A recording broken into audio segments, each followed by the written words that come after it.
Dopo il libro su Angelino Alfano, oggi una nuova pubblicazione sul Presidente della Repubblica Mattarella.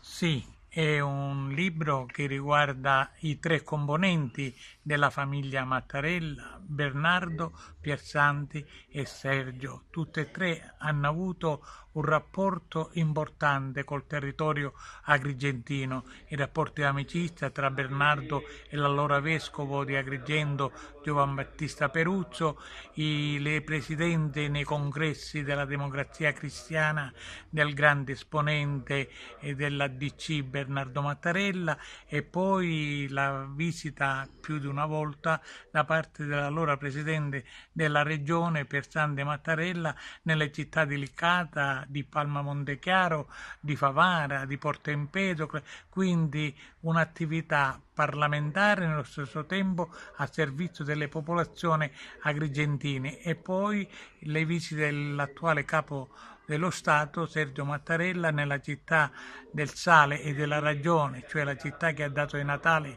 a Leonardo Sciascia, che è stato presente proprio lui 30 anni fa ai funerali del grande scrittore racalmutese, e poi le altre visite, non ultima quella in occasione del 150° anniversario della nascita di Luigi Pirandello. Fatti di cronaca, fatti politici, fatti di storia che riguardano proprio il Novecento agrigentino.